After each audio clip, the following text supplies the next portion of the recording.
നടന്നൊരു സംഭവം പറയാൻ പോണത്. പക്ഷേ നിങ്ങൾക്കതൊരു മെസ്സേജായിട്ട് നിങ്ങൾ എടുക്കണം. കാരണം എന്ന് വെച്ചാൽ നിങ്ങളുടെ ജീവൻ, സ്വർണം കാരണം നിങ്ങളുടെ ജീവൻ നഷ്ടപ്പെടും. നിങ്ങൾ ഒരു കാരണവശാലും നമുക്ക് ആവശ്യത്തിൽ കൂടുതൽ സ്വർണ്ണം ഇട്ട് നിങ്ങൾ ഒരു വഴിക്കും പോകരുത്. ഒരു എൻ്റർടൈൻമെൻറ്റ് ചെയ്യുന്ന സഹായിക്കരുത്. ഒറ്റയ്ക്ക് നിങ്ങൾ ഒരിക്കലും യാത്ര ചെയ്യരുത്. നിങ്ങൾക്കത് ഈ കഥ കേട്ടാൽ മനസ്സിലാവും. നമ്മുടെ മനസ്സിനെ വളരെയധികം നോവിച്ചൊരു കഥയാണത്. നമുക്കത് ആ സംഭവത്തിലേക്ക് കിടക്കാം. എന്താണെന്ന് വെച്ചിട്ടുണ്ടെങ്കിൽ ടീച്ചറാണ്. അവിടെ അടുത്തൊരു ടീച്ചർ നന്നായി പഠിപ്പിക്കുന്ന, കാണാൻ നല്ല ഭംഗിയുള്ള, നല്ല സ്ട്രക്ചറായിട്ടുള്ള, നല്ല സുന്ദരിയായിട്ടുള്ള ടീച്ചറാണ്. സ്കൂട്ടിമേലാണ് പോകുന്നതും പഠിപ്പിച്ച് വരുന്നതും. ആ ഒരു കുട്ടിയുണ്ട്. അങ്ങനെ ഒരു ഭർത്താവ് എന്ന് വെച്ചിട്ടുണ്ടെങ്കിൽ ആയുർവേദത്തിൽ ജോലിയുള്ള ഒരു ആളാണ് ഹസ്ബൻഡ്. കൃഷ്ണവേണി എന്ന ടീച്ചറുടെ പേര്. അപ്പോൾ ഇവർ നല്ല ഫാമിലി. ഒരു ഭർത്താവിന് ജോലിയുണ്ട്, ഭാര്യയ്ക്ക് ജോലിയുണ്ട്, ഒരു കുട്ടി. നല്ല ഐക്യത്തോടു കൂടി ജീവിക്കുന്ന, നല്ല സന്തോഷത്തോടെ ജീവിക്കുന്ന നല്ലൊരു കുടുംബം. അപ്പോൾ ഒരു ദിവസം 5 മണിയായിട്ട് ടീച്ചർ വീട്ടിൽ എത്തിയില്ല. 6 മണിക്കിന് ഹസ്ബൻഡ് എത്തിയപ്പോൾ കുട്ടി പറഞ്ഞു, അമ്മ സ്കൂളിൽ നിന്ന് വന്നിട്ടില്ല എന്ന് പറഞ്ഞു. അപ്പം തന്നെ ആൾ വണ്ടി എടുത്തിട്ട് നേരിട്ട് സ്കൂളിൽ ചെന്ന് വാച്ച്മാനോട് ചോദിച്ചു. അപ്പോൾ പറഞ്ഞു, എല്ലാ ടീച്ചറും പോയല്ലോ, കൃഷ്ണവേണി ടീച്ചർ സ്കൂട്ടിമേ അപ്പോൾ സ്കൂൾ വിട്ടുവഴിക്കാനേ പോയല്ലോ എന്ന് പറഞ്ഞു. അപ്പോൾ വീട്ടിലെത്തിയിട്ടില്ലല്ലോ എന്നുള്ളത് ഇതിൽ വേഗം എന്താണെന്ന് വെച്ചാൽ വേഗം വന്നിട്ട് ഈ പോണ വഴിയിലുള്ള പല കടകളും ഈ കൃഷ്ണവേണി പല പച്ചക്കറി മേടിക്കാറുണ്ട്, അതുപോലെ തന്നെ പഴം മേടിക്കാറുണ്ട്, അങ്ങനെ കടകളിലൊക്കെ ഇറങ്ങാറുണ്ട്. അപ്പോൾ പലചരക്കടയിൽ ചോദിച്ചു, പറഞ്ഞു കൃഷ്ണവേണി ഇവിടെ ടീച്ചർ ഇവിടെ കയറിയിട്ടില്ല, പക്ഷേ എന്തായാലും ഇതിന് മുമ്പിൽ കൂടെ ഞങ്ങൾ കവർ ചെയ്ത് പോകണം കണ്ടെന്ന് പറഞ്ഞു. അത് കഴിഞ്ഞ് ഒരു റെയിൽവേ ഗേറ്റ് കഴിയണം. ആ റെയിൽവേ ഗേറ്റ് കഴിയുമ്പോൾ ആ റെയിൽവേ ഗേറ്റിൻ്റെ അവിടെയുള്ള ആൾക്കാരോട് ചോദിച്ചപ്പോൾ ഞാൻ കൃഷ്ണവേണി ടീച്ചർ വരുമ്പോൾ ഇവിടെ റെയിൽവേ അടച്ചു കിടക്കുകയായിരുന്നു, അപ്പോൾ അവിടെ കുറച്ച് നേരം നിർത്തിയിട്ട് കൃഷ്ണവേണി ടീച്ചർ വണ്ടി എടുത്ത് പോവുക ചെയ്തതെന്ന് പറഞ്ഞു. അപ്പോൾ അവിടെ നിന്നും കവർ ചെയ്തിട്ടുണ്ട്. അവിടെ നിന്ന് കവർ ചെയ്ത് കഴിഞ്ഞാൽ കൂടി വന്ന ഒരു 20 മിനിറ്റ് സ്കൂട്ടി ഓടിച്ച് കഴിഞ്ഞാൽ വീട്ടിലെത്താവുന്ന ദൂരമുള്ളൂ. അത് കഴിഞ്ഞിട്ട് ഇന്ന് ഒരു പഴക്കടയുണ്ട്, ഫ്രൂട്ട്സ് വിൽക്കുന്ന ആൾ. അവിടെ കയറി ചോദിച്ചു. അപ്പോൾ പറഞ്ഞു കൃഷ്ണവേണി ടീച്ചർ ഇവിടെ നിന്ന് കവർ ചെയ്തിട്ടുണ്ട് എന്ന് പറഞ്ഞു. ഞങ്ങൾ കണ്ടതാണ് ടീച്ചർ സ്കൂട്ടിമ്പോൾ പോകണമെന്ന് പറഞ്ഞു. അപ്പോൾ ഭർത്താവ് പിന്നെ എവിടെ അന്വേഷിച്ച് പിന്നെ അവിടെ നിന്ന് അങ്ങോട്ട് വലിയ കടകളോ കാര്യങ്ങളോ, പിന്നെ അവിടുന്ന് കുറേ വീടുകളില്ലാത്ത കുറച്ച് സ്ഥലങ്ങളാണ്. കശുമാവൻ തോപ്പ്, അപ്പുറത്ത് തെങ്ങും തോപ്പ്, ഇങ്ങനെയുള്ള സ്ഥലങ്ങളാണ്. അപ്പോൾ അവിടെ ഒന്നും വീടുകളില്ല. അവിടെ നിന്ന് അന്വേഷിച്ചില്ല. പിന്നെ അവിടെ ഒന്നും വലിയ പോപ്പുലേഷൻ ഇല്ലാത്ത ഏരിയ ആയ കാരണം CCTV മറ്റുള്ള കാര്യങ്ങളൊന്നും അവിടെയൊന്നും ഇല്ല. അങ്ങനെ അന്വേഷിച്ചു. വൈകുന്നേരം ഒരു 10 മണിയായിട്ടും ടീച്ചറെ കാണാണ്ടായപ്പോൾ പെട്ടെന്ന് എന്താണെന്ന് എല്ലാവരും കൂടി പറഞ്ഞു പോലീസിൽ അറിയിക്കാമെന്ന് പറഞ്ഞു. അങ്ങനെ പോലീസിൽ പോയി അറിയിച്ചു. പോലീസ് അന്വേഷണങ്ങൾ തുടങ്ങി. വീട്ടിൽ നിന്ന് തന്നെ ആദ്യം അന്വേഷണം തുടങ്ങി. വീട്ടിൽ നിന്നുള്ള ചോദ്യം ചെയ്യലും കാര്യങ്ങളൊക്കെ തുടങ്ങി. ടീച്ചർക്ക് എന്തെങ്കിലും വേറെ ഇല്ലീഗലായിട്ടുള്ള വല്ല ബന്ധങ്ങളുണ്ടോ അതന്വേഷിച്ചു. അങ്ങനെ ആരെങ്കിലുമായിട്ട് ഗൗരവമുണ്ടോ, ആർക്കെങ്കിലും ടീച്ചറോട് വൈരാഗ്യമുണ്ടോ, അതൊക്കെ പോലീസ് അന്വേഷിച്ചു. പക്ഷെ ഒരു രക്ഷയില്ല. നേരം എടുത്തിട്ടും സകല സ്റ്റേഷനിലേക്കും ഫോട്ടോ കൊടുത്തു, ഇവിടെ മിസ്സിങ് കംപ്ലയിൻറ്റ് കൊടുത്തു, ഇതൊക്കെ കൊടുത്തു. ഒരു രക്ഷയില്ല. 2 ദിവസം കഴിഞ്ഞിട്ടും പോലീസ് എവിടെ എത്തിയില്ല. ഇതെത്താണ്ടായപ്പോൾ ഇദ്ദേഹത്തിന് ഹസ്ബൻഡിന് വലിയ വിഷമമായി. അദ്ദേഹം എന്താണെന്ന് വെച്ചാൽ കോടതിയിൽ പോയിട്ട് ഒരു ഹോബി പർപ്പസ് പരാതി കൊടുത്തു. എന്ന് വെച്ചിട്ടുണ്ടെങ്കിൽ മിസ്സിങ് പോലീസ് കണ്ടുപിടിച്ചതിനില്ല എന്ന് പറഞ്ഞു. അപ്പോൾ കോടതി ഇടപെട്ടിട്ട് ശക്തമായിട്ട് പോലീസിന് നിർദ്ദേശം കൊടുത്തപ്പോൾ പോലീസ് എന്താണെന്ന് വെച്ചിട്ടുണ്ടെങ്കിൽ ഒരു ടീമിനെ ഫോൺ ചെയ്തിട്ട് അന്വേഷണത്തിന് ഇറക്കി. ആ ടീം വന്നിട്ടും ഇതുപോലൊക്കെ തന്നെയല്ലേ, ഈ റെയിൽവേയിൽ അന്വേഷിക്കാം, പാലക്കാടിൽ അന്വേഷിക്കാം, പച്ചക്കറി കടയിൽ അന്വേഷിക്കാം, നേരത്തെ പോയിട്ടുള്ള ആൾക്കാരെ അന്വേഷിക്കാം. ഇവർക്കൊക്കെ എല്ലാം അന്വേഷിക്കാൻ പറ്റുള്ളൂ. അല്ലാണ്ട് ഇപ്പോൾ വേറെ ഒരു തുമ്പും കിട്ടുന്നില്ല. അങ്ങനെ ആ ടീമും പരാജയമായി. അത് കഴിഞ്ഞപ്പോൾ ഗവൺമെൻറ് എന്താ പറഞ്ഞാൽ ശരി ക്രൈംബ്രാഞ്ച് അന്വേഷിക്കട്ടെ എന്ന് പറഞ്ഞു. അങ്ങനെ ക്രൈംബ്രാഞ്ചിന് കൈമാറി. അങ്ങനെ ക്രൈംബ്രാഞ്ചും ഈ പാരലായുള്ള അന്വേഷണങ്ങളും കാര്യങ്ങളെല്ലാം എടുത്തിട്ട് അവരും കുറച്ച് കഴിഞ്ഞപ്പോൾ പുതിയ കേസുകൾ വരുമ്പോൾ അവർ ഈ കേസുകൾ മടക്കും. ഇത് മിസ്സിംഗ് ആണ്. ഇനിയിപ്പോൾ അവർ വിചാരിക്കും എല്ലാവരും കൂടി ഒളിച്ചോടി പോയി എവിടെയെങ്കിലും വല്ല നാട്ടിൽ ജീവിക്കുന്നുണ്ടാവും, അതായിരിക്കാം നമുക്ക് അന്വേഷിച്ച് കിട്ടാത്ത. ഫോണില്ലാണ്ട് ഇത് നോക്കിയിട്ടാണല്ലോ എല്ലാവരും കേസുകൾ തെളിയിക്കുന്നത്. പക്ഷേ ഫോണില്ലെങ്കിൽ അവർ എവിടെ പോയിട്ട് കേസ് തെളിയിക്കും? CCTV ഇല്ലെങ്കിൽ അവർ എവിടെ പോയിട്ട് കേസ് തെളിയിക്കും? ഇപ്പോൾ ഇന്ത്യയിൽ മുഴുവൻ പോയിട്ട് എല്ലാ സ്റ്റേറ്റിലും പോയിട്ട് ഓരോ കുഗ്രാമത്തിൽ പോയിട്ട് അന്വേഷിക്കാൻ പറ്റില്ലല്ലോ. അപ്പോൾ അതൊക്കെ പരാജയമാണ്. എന്ന് വെച്ചിട്ടുണ്ടെങ്കിൽ ഇപ്പോൾ എല്ലാ CCTVയും മൊബൈൽ ഫോണും ഉണ്ടെങ്കിൽ മാത്രമാണ് ഒരു അന്വേഷണം മുന്നോട്ട് പോവുള്ളൂ. അതിൻ്റെ ലൊക്കേഷൻ നോക്കി. ഇപ്പോൾ അതിനേക്കാളും വലിയ കള്ളന്മാരാണ്. മൊബൈൽ ഫോണേ ഉപയോഗിക്കുന്നില്ല ഇങ്ങനെയുള്ള ആൾക്കാർ ഉപയോഗിക്കുന്ന ആൾക്കാർ. പണ്ട് ലൈൻ ഫോൺ മാത്രം ഉണ്ടായിട്ട് നമ്മൾ ജീവിച്ചിടണമല്ലോ. അപ്പോൾ കള്ളന്മാരെ അതിലിപ്പോൾ മൊബൈൽ ഫോണില്ല. അങ്ങനെ പോലീസ് അവിടെ ഇരുട്ടത്ത് തപ്പി ലാസ്റ്റ് ഫയലും മടക്കിയ പോലെ കൊല്ലൊന്നായി. ഒരു കൊല്ലമായി ടീച്ചർ മിസ്സിങ് ആയിട്ട്. അപ്പോൾ ഇദ്ദേഹത്തിൻ്റെ ഭർത്താവ് കൃഷ്ണവേണി ടീച്ചർ പോയിട്ട് ഭർത്താവാണെന്നല്ലോ ആൾക്ക് ഭയങ്കര സങ്കടമാണ്. അത് അത്ര സ്നേഹത്തിലായിരുന്നു. ഒരു കുട്ടി മാത്രമുണ്ട്. ആ കുട്ടിയുടെയും വിഷമം, ഇവരും വിഷമം, എല്ലാവരും കൃഷ്ണവേണി ടീച്ചർ എന്നെ മറന്ന പോലെയായി. എന്ന് വെച്ചിട്ടുണ്ടെങ്കിൽ ഇത്രയും നാളായിട്ട് കാണാനില്ല. പിന്നെ ആൾക്കാർ നാട്ടിലൊക്കെ ഒരു കഥയും പറഞ്ഞു, ഏതോ ആരെ കൂടെയൊക്കെ ബന്ധങ്ങളുണ്ടാവും, അത് ഒളിച്ചോടി പോയതായിരിക്കാം, അല്ലാണ്ട് ഇപ്പോൾ വേറെ ഒരു ഇതുണ്ടാവില്ലല്ലോ എന്ന് വിചാരിച്ചു. അങ്ങനെ ഇരിക്കുന്ന സമയത്താണ് പോലീസ് എന്താണെന്ന് വെച്ചിട്ടുണ്ടെങ്കിൽ ഈ ക്രൈം ബ്രാഞ്ച് ഇതിൻ്റെ പിന്നാലെ നിൽക്കുന്നുണ്ടായിരുന്നു. ക്രൈം ബ്രാഞ്ച് എന്താണെന്ന് വെച്ചിട്ടുണ്ടെങ്കിൽ ഈ സ്വർണം കുറേ നഷ്ടപ്പെട്ടിട്ടുണ്ട്. കൃഷ്ണവേണി ടീച്ചറാണെന്ന് വെച്ചിട്ടുണ്ടെങ്കിൽ ഇഷ്ടം പോലെ കയ്യുമ വള, അതുപോലെ തന്നെ മൂക്കുത്തി, അതുപോലെ തന്നെ നമ്മുടെ മാട്ടി, അതുപോലെ തന്നെ ഈ എല്ലാ സ്വർണ്ണങ്ങളും, താലിമാല, ഇങ്ങനെ പല സ്വർണ്ണങ്ങളും ഇടും. സ്വർണം എന്ന് പറഞ്ഞാൽ കൃഷ്ണവേണി ടീച്ചർക്ക് ഭയങ്കര ഹര.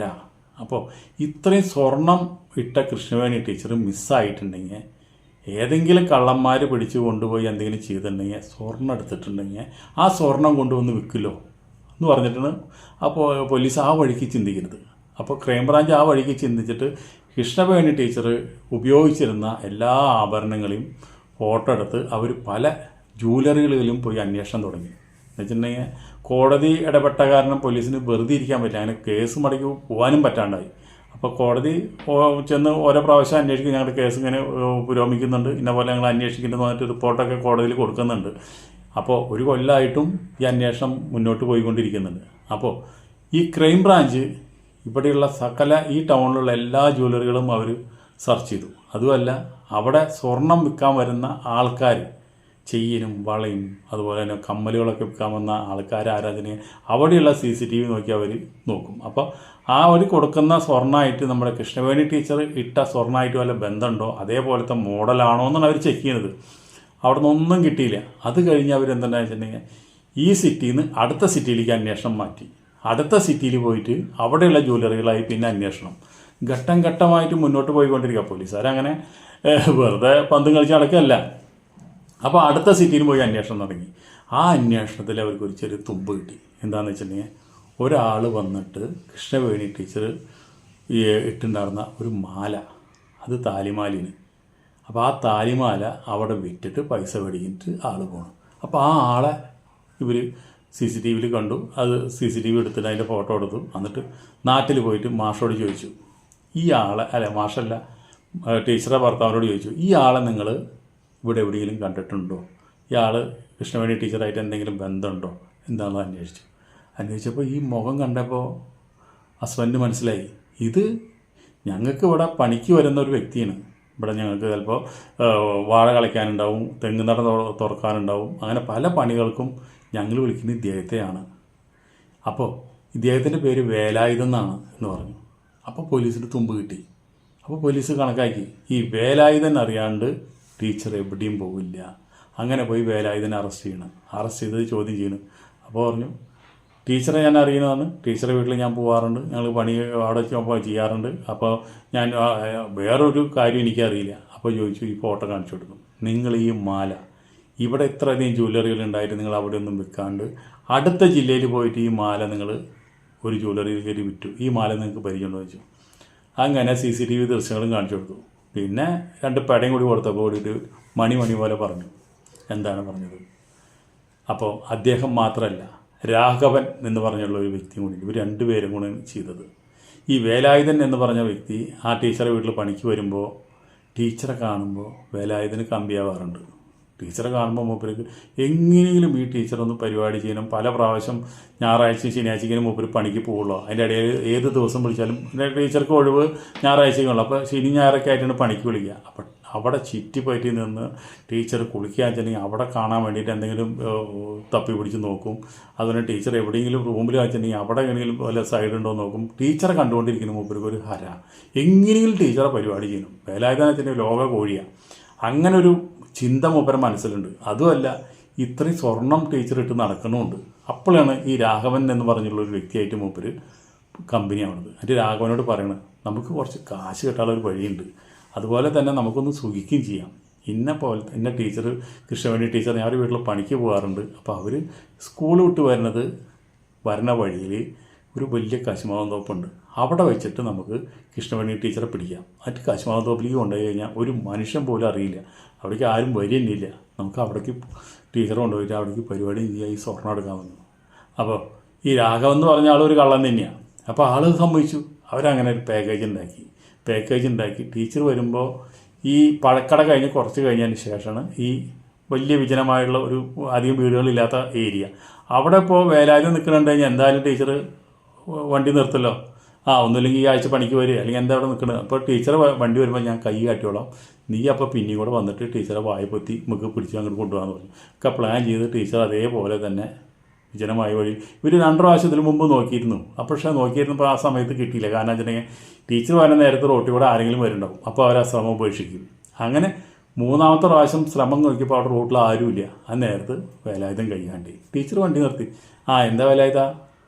അല്ല ടീച്ചറെ, പല പണിയുണ്ട്, അപ്പോൾ എനിക്ക് പണിയൊന്നുമില്ല, പല പണിയാണെങ്കിൽ ഞാൻ വരാം എന്ന് പറഞ്ഞ് നിൽക്കുന്നതോട് കൂടിയിട്ട് രാഘവൻ ഒന്ന് പിന്നെയും കൂടെ വായ പൊത്തി 2 പേരും ബലമായിട്ട് പിടിച്ചിട്ട് കശുമാവൻ തോപ്പിലേക്ക് കൊണ്ടുപോയി. ഈ വണ്ടിയും കൂടി എടുത്തു വന്ന് അവർ കശുമാവൻ തോപ്പിലിട്ടിട്ട് ടീച്ചറെ 2 പേരും ബലാത്സംഗം ചെയ്തിട്ട് ഉള്ള സ്വർണ്ണമൊക്കെ അവർ ഊരിയെടുത്തിട്ട് അവിടെ തന്നെ വലിയൊരു കുഴി കുത്തിയിട്ട് അവിടെ കുഴിച്ചിട്ടു. അതേപോലെ തന്നെ ഈ ബൈക്ക്, ഈ സ്കൂട്ടി, അതിൻ്റെ അപ്പുറത്ത് ഒരു ചെറിയൊരു പാടം പോലെ ഒരു സ്ഥലമുണ്ട്. അവിടെ ഒരു കുഴി കുത്തിയിട്ട് ബൈക്കും അതിലേക്കുള്ളിൽ കുഴിച്ചിട്ടു. അതിൻ്റെ ഇവർ പോയി. അപ്പോൾ വേലായുധന് അതുവരെ ആ കൃഷ്ണവേണി ടീച്ചറെ സ്വപ്നം കണ്ടിരുന്ന ആ ഒരു സംഭവം ടീച്ചറായിട്ട് പരിപാടി ചെയ്യുന്നത് അത് നടക്കുകയും ചെയ്തു. കുറേ സ്വർണം കിട്ടി. അവർ കുറച്ച് നാൾ സ്വർണം ഒന്നും വിൽക്കാണ്ട് അവർ എടുത്തു വെച്ചു. അതിനുശേഷമാണ് അവരത് വിൽക്കാനായിട്ട് 2 പേരും പങ്കുവെച്ചിട്ട് അത് കൊടുത്തത്. അങ്ങനെ ഇനി വേലായുധൻ അറസ്റ്റിലാണ്. അങ്ങനെ അവനെ കൊണ്ടുവന്ന് ഈ കശുമാവൻ തോപ്പിൽ പോയിട്ട് ടീച്ചറെ ബോഡി കുഴിച്ചെടുത്തപ്പോൾ അതിൽ ടീച്ചറെ ഗോൾഡ് അല്ലാത്ത കുറച്ച് ആഭരണങ്ങളുണ്ട്, അതുപോലെ വാച്ചുണ്ട്, അതുപോലെ തന്നെ ഒരു ബാഗുണ്ട്. ഇങ്ങനെയുള്ള സാധനങ്ങളൊക്കെ കിട്ടി. അങ്ങനെ ടീച്ചറെ അച്ഛനമ്മേരെയും DNA എടുത്തിട്ട് ടീച്ചറെ ഇതും കൂടി അപ്പോൾ ഒരു കൊല്ലമായപ്പോൾ അത് പെട്ടെന്ന് തിരിച്ചറിയില്ല, അവനെ പരിശോധിക്കണ്ടേ. അങ്ങനെ DNA ആയിട്ട് പരിശോധിച്ചപ്പോൾ അത് കൃഷ്ണവേണി ടീച്ചർ തന്നെയാണെന്നുള്ളത് പോലീസ് അത് ഉറപ്പിച്ചു കഴിഞ്ഞിട്ട് 2 പേരും കേസ് നടന്നു. 2 പേർക്കും ജീവപര്യന്തം കഠിന തടവ് കിട്ടി. അതിൽ രാഘവൻ എന്ന് പറഞ്ഞ വ്യക്തി ഈ ഇത് അനുഭവിച്ചുകൊണ്ടിരിക്കുമ്പോൾ, ഇവരെ ശിക്ഷ അനുഭവിച്ചുകൊണ്ടിരിക്കുമ്പോൾ തന്നെ അദ്ദേഹം മരിച്ചു. വേലായുധനാണ് ഇതിൻ്റെ എല്ലാം ചെയ്തതിൻ്റെ മാസ്റ്റർ ബ്രെയിനായ അദ്ദേഹത്തിൻ്റെയാണ്. അപ്പോൾ അദ്ദേഹം ഇപ്പോഴും ആ ജീവപര്യന്തം കഠിന തടവ് അനുഭവിച്ചുകൊണ്ടിരിക്കുന്നത്. അപ്പോൾ നമുക്കിതിൽ ഒന്നേ പറയാനുള്ളൂ, സ്വർണം അപകടമാണ്.